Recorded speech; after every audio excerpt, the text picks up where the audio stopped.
Eto nga at for the kape na naman ng Mami Roan nyo. Siyempre, ito naman talaga yung gumigising sa akin tuwing umaga. Bumili na nga lang pala ako ng tig-6 na tinapay dito sa may malapit na tindahan.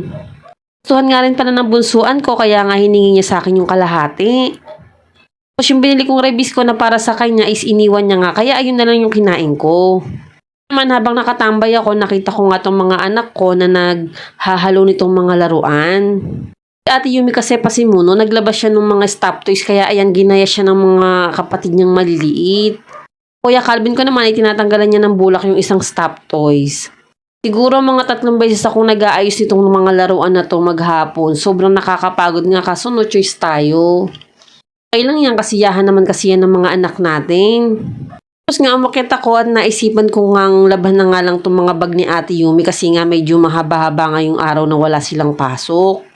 Na itong pencil case ay idinamay ko na nga rin sa paglalaba. Nga lang pala ako sa CR maglalaba. Baba ko naman is magluluto nga pala ako ng tortang dilis. Ito nga pala yung binili ni tatay na pang-ulam for today. Yan ko na nga lang ng bawang sibuyas, magic sarap, paminta, saka asin.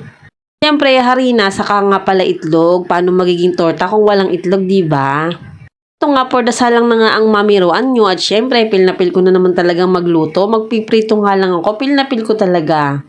Paligo na nga rin pala ako ng mga oras na yan. Medyo magtatanghali na nga rin yan kaya for the luto na nga agad-agad ang Mami Roan nyo. Nga nagsalang na nga muna ako ng 3 piraso. 2 batch nga lang pala yung nagawa ko. Kasi nga 3 lang naman kaming kakain at syempre may matitira pa nga dito. At eto nga naluto ko na nga pala yung unang batch.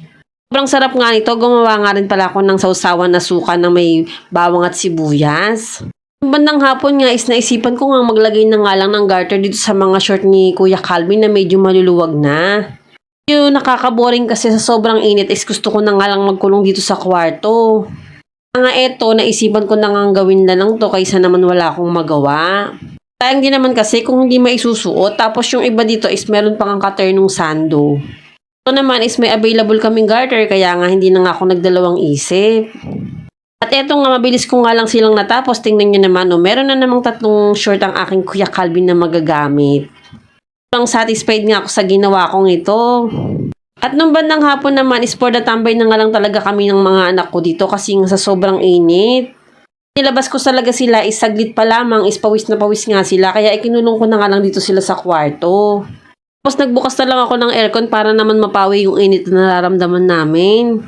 Ang mga anak ko nga is medyo naboboring kaya gustong gusto pa rin talaga nilang nalabas. Hanggang dito na lang po muna. Salamat sa panonood. Bye!